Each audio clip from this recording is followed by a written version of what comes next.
Hi guys, this is Oliver, and today we are going to review Black Panther Wakanda.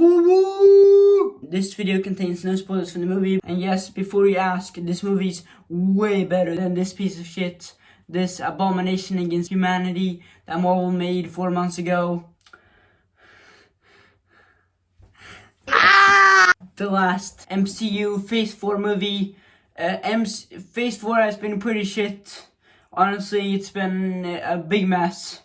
Some highs like No Way Home and Shang-Chi and Loki, but on that, yeah, it's been very disappointing. So let's see if Black Panther Wakanda Forever is good, if it's a good ending to Phase 4, or if it's shit like the other Phase 4 movies. Let's find out. Let's start with what I liked about the movie. First up, I really liked the action scenes in this movie. They were pretty awesome. My favorite action scene was the next to last action scene when the big tsunami flooded Wakanda, and then Namor showed up and he flied and he attacked and just crashed and everything. A big tsunami. It was epic and awesome. Just an epic battle, and seeing with Namor attacking all the ships was so awesome. He was a big threat. He did a lot of damage in this. And I love the bridge fight scene when they were going with when they were driving the red car and then crashing some police cars and stuff like that. That was really cool. And then the big explosion and Ironheart flying with her suit. That was awesome. Okoye fighting that Avatar dude, whatever her name was. That was an awesome action scene. It really was. And I loved the fight between Black Panther and Namor at the end. They were fighting in the desert. That was awesome. That was a cool battle. So I really liked the action in this movie. There wasn't a lot of action in this. Most of the movie is just talking and Wakanda struggling after the death of T'Challa. And then it's the legacy and who's gonna be the next Black Panther. That's mostly this movie. And normally I would hate that not that much action and a lot of talking and stuff like that. Normally I hate that in movies, but surprisingly enough I liked it. And I really liked the emotional moments in this movie. They were amazing. They were really good. And there were many scenes in this movie when it was just quiet. No sound at all from the movie. In particular, I loved the opening Marvel logo. That was amazing. It really was. It was just a new updated Marvel logo with Chadwick Boseman. Nothing else, just Chadwick Boseman. I love that. And then I love that there wasn't any music there. There was just quiet. And I could hear people in the theater crying. And I didn't cry, but that was sad, man. That was sad. It was really sad. Rest in peace, Chadwick Boseman, man. And I love the ending of the movie when Shuri was sitting on the beach and she was crying, and then it was quiet again with the flashbacks from Chadwick Boseman, T'Challa, and from the first Black Panther movie. I love that scene so much. Such a great scene. The emotional moments in this movie were amazing. They really were. And we missed Chadwick. And I like Namor also. I really like Namor, surprisingly enough. From the trailers, he looks like the rip-off Aquaman. And he has wings on his feet, like wing sneakers or whatever. That was silly. But surprisingly enough, in this movie, I liked him way more than I thought I was going to. And I really like his backstory. It was really good. I really liked Namor in this movie. He was awesome. Such a great and talented actor.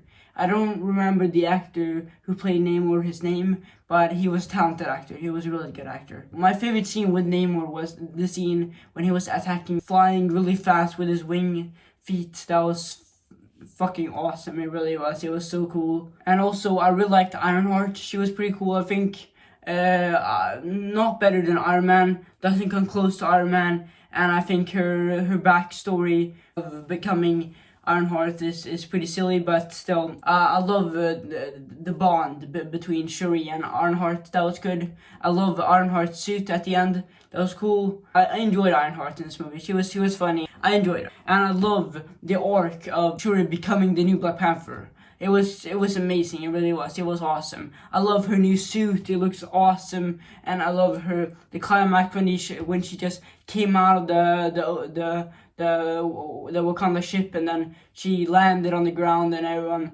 and that was so awesome. It really was. It was really cool. I loved it. It was so cool. Love her new Black Panther suit, and instead of just replacing Chadwick Boseman, they just perfectly honored the legacy. That was the one thing I was really worried about going into this movie, and they nailed it. For the scene when the Atlanteans were attacking the boat, that was really good. It was pretty scary for a Marvel movie. It wasn't that scary. I've seen much scarier. I've seen Chucky and stuff like that, but it's surprised to see that in a Marvel movie. It was like directly taken out of a horror movie. It was awesome. So those were the things that I really liked about this movie. Let's move on with the things that I did not like about the movie.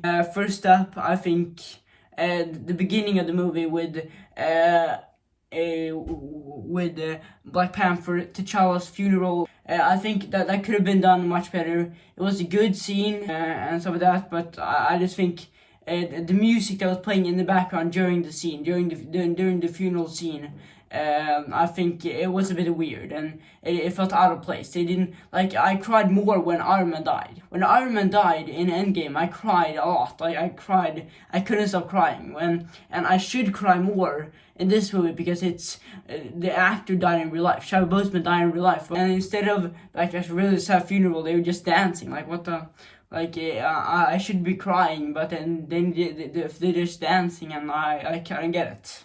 I get that they're dancing. It's like instead of crying, they're dancing. I get that, but I don't know. It should have been more emotional, and I think the music by Ludwig Göransson in this movie was really good. But that song that was playing in the background during that scene, I felt was out of place. It was really out of place, and Robert Downey Jr. is still alive. That's just a fictional character that died. I cried over a fictional character that died. And here, Chadwick Boseman actually died in real life, so I should cry more. So that was disappointing, I think. But still a really good opening scene, I think. No spoilers from the movie, but there was a character that died later in the movie, and I cried more when that person died more than Chadwick Boseman, which I think I should cry more because when Chadwick Boseman died, because the actor who played the other character that died later in the movie, that person is still alive. So I should cry more over Chadwick Boseman because the actor died. So that was disappointing, I think. That they could have done better, I think. And also something happened to Namor at the end of the movie. I'm not gonna spoil, but it was really frustrating. But besides that, it was a really good movie. I'm surprised I didn't have that much complaints about this movie. I didn't have as much complaints about this movie as I thought I was going to, and I'm really happy about that. And for me, in the end, Black Panther Wakanda Forever was a really, really good movie, I think. I'm surprised because I wasn't that excited for it. It's a terrible idea making a Black Panther movie without Chadwick. Surprisingly enough, they perfectly honored the legacy of Chadwick Boseman, which they already did honor the legacy of Chadwick Boseman in What If Episode 2, so what's the point of doing it again? But I was surprised and happy they perfectly did honor the legacy of Chadwick Boseman in this. The emotional moments in this movie were great. They really were. The action scenes were awesome. I really liked Shuri. She was my favorite character in this movie. And I love Shuri's mom in this movie. She was a great actress. She really was very talented. Everyone else keeps like saying, oh, she's such a great actor, she should win an Oscar or something. Yeah, I agree. I totally agree. She really should. She put her heart and soul into this movie, and it made it easier to act because Chadwick Boseman died in real life. Visually, this movie, it looks really good. It looks much better than all the other Phase 4 movies. I love the post-credit scene. The post-credit scene, stick around. The post-credit scene is amazing. It's beautiful, man. It's beautiful. And just to clarify, there is only one post-credit scene, so don't wait for the other one. There's only one post-credit scene, then you can leave the theater. Yeah, and the scene is beautiful, man. It's so amazing. This video contains no spoilers for the movie. I don't want to spoil anything, but go check it out. The best post-credit scene in any Phase 4 MCU movie. Or that's not saying a whole lot because the post-credit scenes in Phase 4 have been shit. Except for the awesome post-credit scene in No Way Home. But on that, the post-credit scenes in Phase 4 haven't been that good. So I don't know why I said it was the best. So obviously it's the best. I don't know, man, but yeah, it was perfect way to conclude Phase 4. Yeah, I really liked Black Panther Wakanda Forever, and I can highly recommend this movie. Go watch this movie, and yeah, I really like this movie. It was good. So yeah, anyways guys, that's it for my movie review of Black Panther Wakanda Forever. Yeah, I really hope you enjoyed this video. What do you guys think about Black Panther Wakanda Forever, and as well as Phase 4 of the MCU in general as a whole? I will probably be doing a tier list video where I rank all the Phase 4 movies. So yeah, so stay tuned. But until then, I'm Oliver Ekman, and yeah, this has been the movie review. And I really hope you enjoy this video. I'll see you guys next time. Wakanda Forever!